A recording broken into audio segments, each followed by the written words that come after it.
வாழை main stream சினிமாவுக்கு பக்கத்தில் இருக்குது. அதுதான் அதனுடைய வெற்றி. அதில் நீங்கள் புரிஞ்சுக்கணும். ஆனால் பக்கத்தில் இருக்கக்கூடிய கொட்டுக்காளின்ற திரைப்படம் அது ஃபெஸ்டிவல் சினிமா. அதை நல்லா புரிஞ்சுக்கணும். அது மெயின் ஸ்ட்ரீம் சினிமா கிடையாது. அதுக்காக அது நல்ல படம் இல்லைன்னு அர்த்தம் இல்லை. அது ஃபெஸ்டிவல் மோடுக்காக தயாரிக்கப்பட்ட ஒரு படம். அப்போ ஃபெஸ்டிவல் மோடுக்காக தயாரிக்கப்பட்ட ஒரு திரைப்படத்தை, பல சர்வதேச விருதுகளை பெற்ற ஒரு திரைப்படத்தை இங்கே கொண்டு வந்து நீங்கள் சக மெயின் ஸ்ட்ரீம் மீடியாவோட போட்டி போட வைப்பது என்பதே அது ஒரு வன்முறை தான். அது எனக்கு ஏற்புடையதல்ல. அப்படி ஒரு படத்தை கொண்டு வந்து போட்டி போட வைக்கவே கூடாது. அது தேவையற்ற வேலை. சர்வதேச விருது வாங்கின ஒரு திரைப்படம், பாராட்டுகளை பெற்ற ஒரு இயக்குனரை இங்கே ஒரு 150 ரூபா கொடுத்துட்டு வெளியில வரும்போது ஒருத்தர், இப்பதான் யூடியூப் நிறைய வந்துருச்சு இல்லையா, யூடியூப் வந்துட்ட காரணத்தினால என்ன பண்றாங்கன்னா, நாங்க படமா எடுத்து வச்சிருக்கோம், நம்ம அதை பார்க்கிறோம். 2 நாளா நான் பார்த்துட்டு இருக்கேன். அந்த டைரக்டரை பார்த்தா நான் வெட்டுவேன் அடிப்பேன் அப்படின்லாம் சொல்றேன். அவருக்கு யார் அந்த உரிமை கொடுத்தது? வெட்டுவேன் அடிப்பேன்னு சொல்றதுக்கான உரிமை யாரு கொடுத்தா?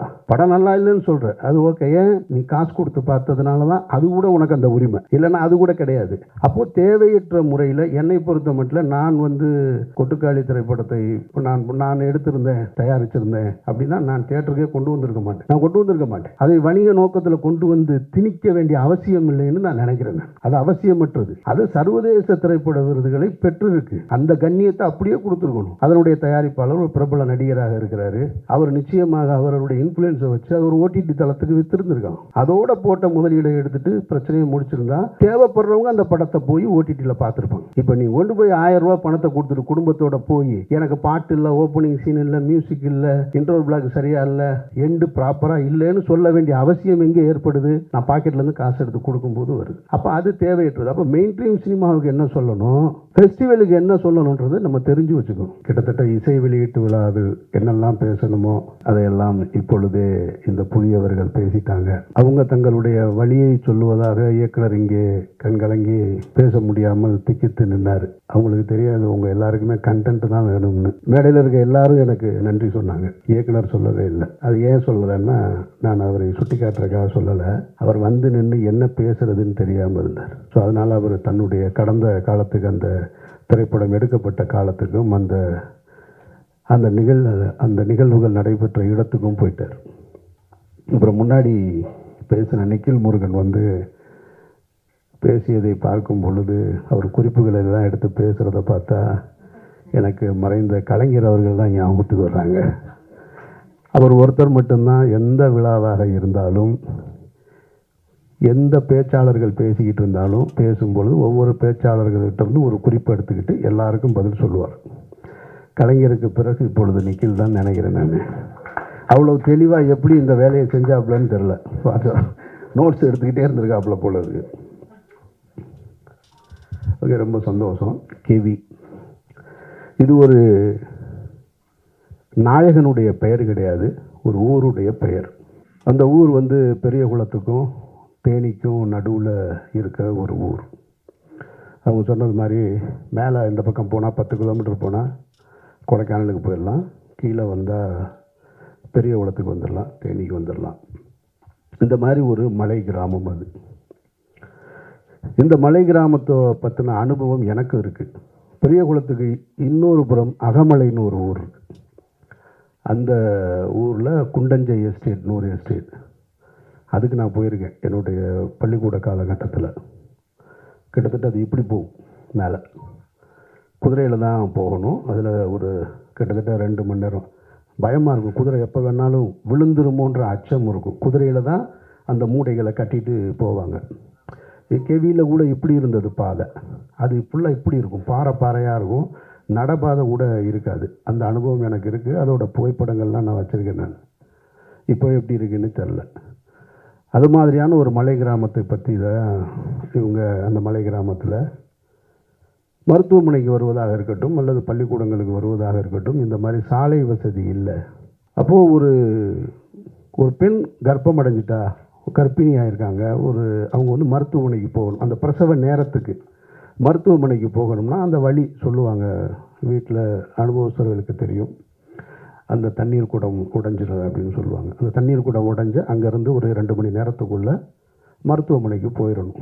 அதுதான் அந்த தாயையும் சேயையும் குழந்தையை காப்பாற்ற முடியும். ஆனால் இந்த கேவி கிராமத்திலிருந்து, வெள்ளக்கேவி கிராமத்திலிருந்து மருத்துவமனைக்கு, அரசு மருத்துவமனைக்கு வருவதாக இருந்தால் 7 மணி நேரம் ஆகும். இது பகல்லையே இந்த கஷ்டம். இரவு நேரத்தில் அப்படி ஒரு வழி வந்துருச்சுன்னா என்ன செய்கிறது அப்படின்னா, அது உயிரை பணைய வைக்கிற வேலை தான். அப்படி ஒரு இரவு நேரத்தில் நடந்திருக்கக்கூடிய ஒரு சம்பவத்தை தான் அவங்க படமாக்கியிருக்கிறதா சொல்கிறாங்க. இப்போது அந்த ஊர்லேயே, இப்போ இவங்க எந்த ஊர் படமாக்குனாங்களோ அந்த ஊரில் கடந்த வாரம் ஒரு பெண் உடல்நிலை பாதிக்கப்பட்டு டோலியில் கொண்டு போகும்போது தாமதமாகி இறந்துட்டாங்க. இதுதான் இன்றைய நிலைமை. இதில் நம்ம கவனிக்க வேண்டியது என்னென்னா, இந்த மாதிரியான சாலை வசதிகள் இல்லாமல் நிறைய கிராமங்கள் இருக்குது, மலை கிராமங்கள் இருக்குது. இன்னும் ஆற்றை கடந்து கயிற்று பாலத்தை தொங்கிக்கிட்டு பள்ளிக்கூடத்துக்கு போகக்கூடிய மாணவ மாணவிகள் இருக்காங்க. ஆற்றை கடந்து போகக்கூடிய ஒற்றை பள்ளிக்கூடம் இருக்குது. இதெல்லாம் இருந்துகிட்டே தான் இருக்குது. அப்போ சுதந்திரம் பெற்று இவ்வளவு காலம் ஆகியும் நாம் இன்னும் இது போன்ற விஷயங்களில் நம்ம மேன்மை அடையலை அப்படின்றது ஒரு வருத்தத்துக்குரிய செய்தி தான். அதை யாரும் மறுக்க முடியாது. அப்போ இங்கே நம்ம கவனிக்க வேண்டியது என்னவாக இருக்குன்னா, ஃபார்முலா ரேஸ் கார்பந்தயம் நடத்துகிற அளவுக்கு நம்ம நாடு முன்னேறி இருக்கு. அப்போது அந்த அளவுக்கு முன்னேறி இருக்கிற நாம் இந்த மாதிரியான மருத்துவமனைகளுக்கு கொண்டு போவதற்கான சாலை வசதிகளை முன்னேற்ற வேண்டியது அவசியமானது. அதையும் கவனிக்கும். வெறுமனே நம்ம அதுவும் தேவை தான். ஆனால் இந்த அடிப்படை தேவையும் ரொம்ப முக்கியன்றது தான் நம்ம பார்க்கணும்.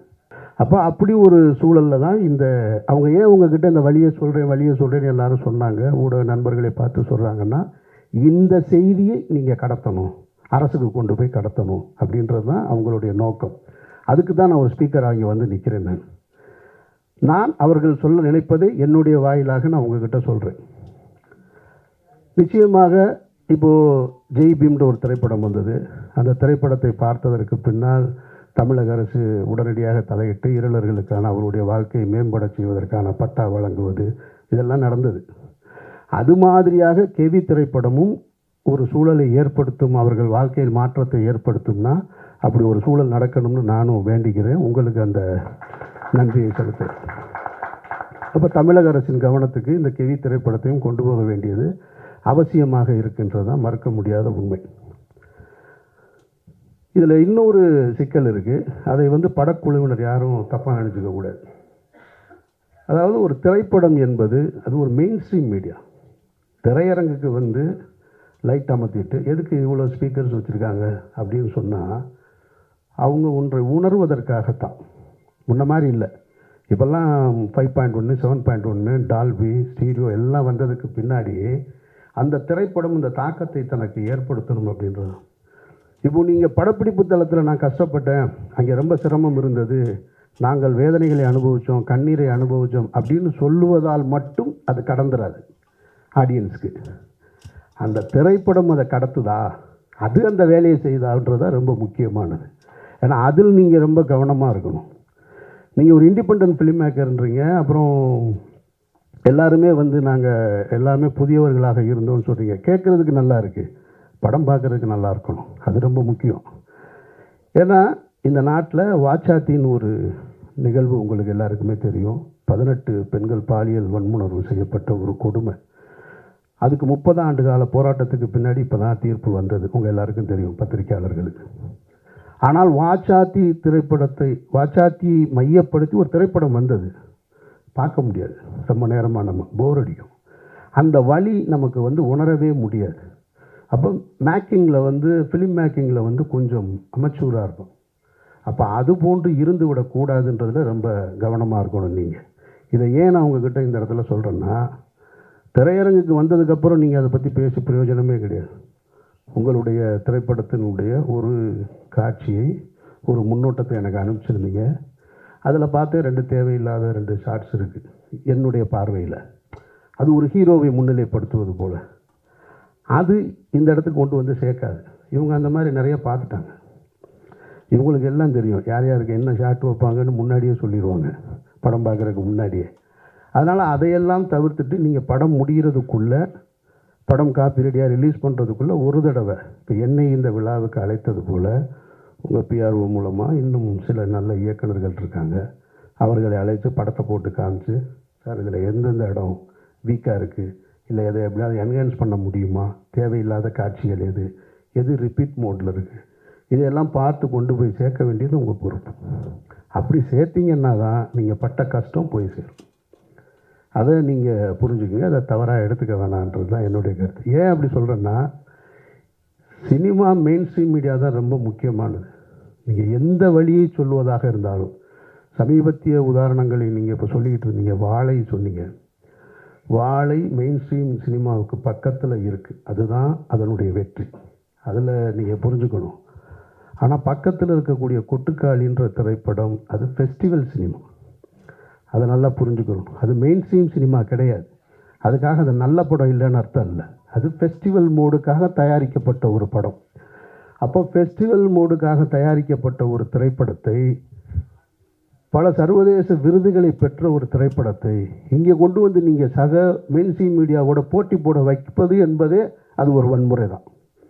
அது எனக்கு ஏற்புடையதல்ல. அப்படி ஒரு படத்தை கொண்டு வந்து போட்டி போட வைக்கவே கூடாது. அது தேவையற்ற வேலை. சர்வதேச விருது வாங்கின ஒரு திரைப்படம், பாராட்டுக்களை பெற்ற ஒரு இயக்குனரை இங்கே ஒரு 150 ரூபா கொடுத்துட்டு வெளியில் வரும்போது ஒருத்தர், இப்போ தான் யூடியூப் நிறையா வந்துருச்சு இல்லையா, யூடியூப் வந்துட்ட காரணத்தினால என்ன பண்ணுறாங்கன்னா, நாங்கள் படமாக எடுத்து வச்சுருக்கோம், நம்ம அதை பார்க்குறோம். 2 நாளாக நான் பார்த்துட்ருக்கேன். அந்த டைரக்டரை பார்த்தா நான் வெட்டுவேன் அடிப்பேன் அப்படின்லாம் சொல்கிறேன். அவருக்கு யார் அந்த உரிமை கொடுத்தது? வெட்டுவேன் அடிப்பேன்னு சொல்கிறதுக்கான உரிமை யார் கொடுத்தா? படம் நல்லா இல்லைன்னு சொல்கிற, அது ஓகே, ஏன் நீ காசு கொடுத்து பார்த்ததுனால தான் அது கூட உனக்கு அந்த உரிமை, இல்லைன்னா அது கூட கிடையாது. அப்போது தேவையற்ற முறையில் என்னை பொறுத்த மட்டும் நான் கொட்டுக்காளி திரைப்படத்தை நான் எடுத்திருந்தேன், தயாரிச்சிருந்தேன் அப்படின்னா நான் தியேட்டருக்கே கொண்டு வந்திருக்க மாட்டேன். அதை வணிக நோக்கத்தில் கொண்டு வந்து திணிக்க வேண்டிய அவசியம் இல்லைன்னு நான் நினைக்கிறேன். அது அவசியமற்றது. அது சர்வதேச திரைப்பட விருதுகளை பெற்றிருக்கு. அந்த கண்ணியத்தை அப்படியே கொடுத்துருக்கணும். அதனுடைய தயாரிப்பாளர் ஒரு பிரபல நடிகராக இருக்கிறாரு. அவர் நிச்சயமாக அவருடைய இன்ஃப்ளூயன்ஸை வச்சு அது ஒரு ஓடிடி தளத்துக்கு விற்றுருந்துருக்கான். அதோட போட்ட முதலீடை எடுத்துகிட்டு பிரச்சனையை முடிச்சிருந்தா தேவைப்படுறவங்க அந்த படத்தை போய் ஓடிடியில் பார்த்துருப்பாங்க. இப்போ நீ கொண்டு போய் 1000 ரூபா பணத்தை கொடுத்துட்டு குடும்பத்தோடு போய் எனக்கு பாட்டு இல்லை, ஓப்பனிங் சீன் இல்லை, மியூசிக் இல்லை, இன்ட்ரோல் பிளாக் சரியாக இல்லை, எண்டு ப்ராப்பராக இல்லைன்னு சொல்ல வேண்டிய அவசியம் எங்கே ஏற்படுது? நான் பாக்கெட்லேருந்து காசு எடுத்து கொடுக்கும்போது வருது. அப்போ அது தேவையற்றது. அப்போ மெயின் ஸ்ட்ரீம் சினிமாவுக்கு என்ன சொல்லணும், ஃபெஸ்டிவலுக்கு என்ன சொல்லணுன்றது நம்ம தெரிஞ்சு வச்சுக்கணும். அதை விட்டுவிட்டு நான் ஃபெஸ்டிவலுக்கு எடுத்த மூடில் ஒரு படத்தை எடுத்துகிட்டு நாளைக்கு கெவியாக கூட இருக்கலாம், இதே படத்தை கொண்டு வந்து நீங்கள் மெயின் ஸ்ட்ரீமில் கொண்டு வந்து வச்சுட்டு என்ன ஆடியன்ஸ் பார்க்க மாட்டேன்றாங்க அப்படின்னு சொல்லக்கூடாது. அது ஏற்புடையது கிடையாது. அந்த வகையில் ஏன்னா அதுதான் சமீபத்திய உதாரணமாக தான் நான் அதை வச்சு தான் இந்த கெவியையும் சொல்கிறேன். அந்த மாதிரி உங்களுடைய திரைப்படத்தையும் அதுபோல் மக்களுக்கு கொண்டு போய் சேர்க்கக்கூடிய திரைப்படமாக ஆக்கித்தர வேண்டிய பொறுப்பு உங்களுக்கு இருக்குது. அப்புறம் இங்கே நிறைய இருக்குது. இந்த மாதிரி சாலை வசதி இல்லாமல் இந்தியா ஏசியன் கேம்ஸ் நடத்துறது, அப்புறமா இன்னும் அடுத்து ஒலிம்பிக் கூட கேட்டிருக்காங்களாம். இவங்க ஒலிம்பிக்கு கேட்டிருக்கதா சொல்கிறாங்க. ஆனால் வெளிநாட்டு அதிபர்கள் வரும்பொழுது குடிசையை பூரா பச்சை போட்டு மறைப்பாங்க, நெட்டு போட்டு மறைச்சிக்கிட்டு இருப்பாங்க. ஆனால் இவங்க ஒலிம்பிக் ஆசியன் கேம்ஸ் நடத்துறதுக்கு கிராமங்களை உருவாக்கணும். அப்போ அதுக்கு ஒரு கிராமங்களே உருவாக்குறாங்க. ஒரு விளையாட்டுக்கு ஒரு கிராமங்களை உருவாக்குகிற ஒரு நாடு உண்மையான கிராமத்திற்கு சாலை வசதி ஏற்படுத்தி தர வேண்டும் என்பது மிக மிக அவசியமானது.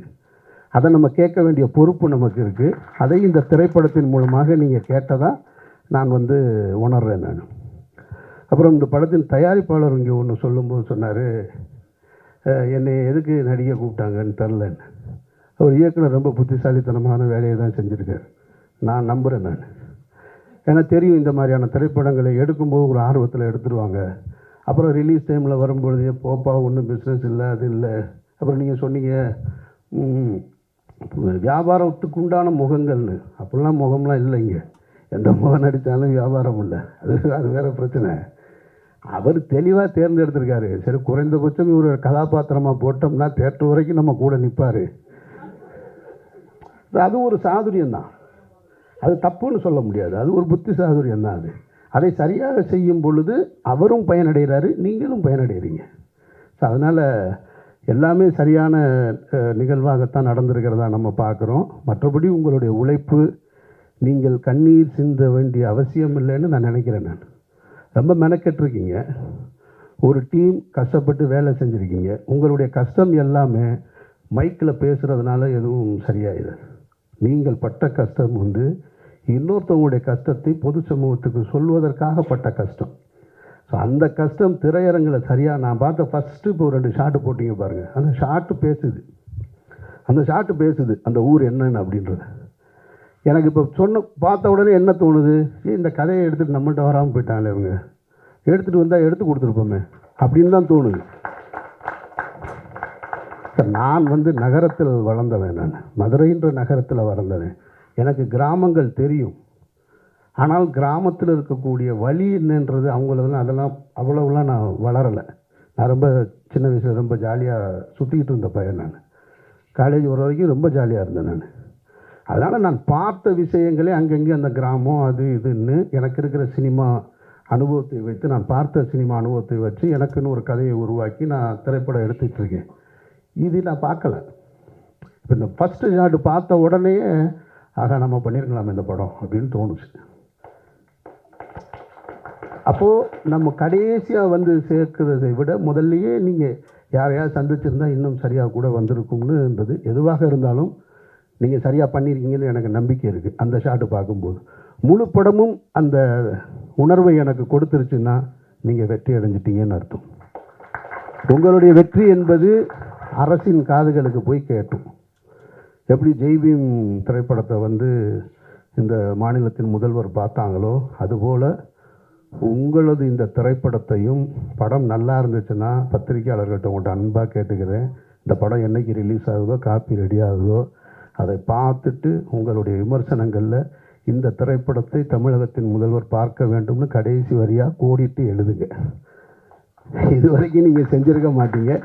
முதல் முறையாக செஞ்சு பாருங்கள். அதற்கு தகுதியாக இந்த படம் இருக்குமானால் சொல்லுங்கள். ஒருவேளை கொஞ்சம் 1-2 சின்ன சின்ன குறைகள் இருந்தால் கூட மன்னிச்சு விட்டுருங்க. புது டீம் தானே, அதனால் மன்னிச்சு விட்டுட்டு இந்த செய்தியை கொண்டு போய் அரசின் கவனத்துக்கு சேருங்க.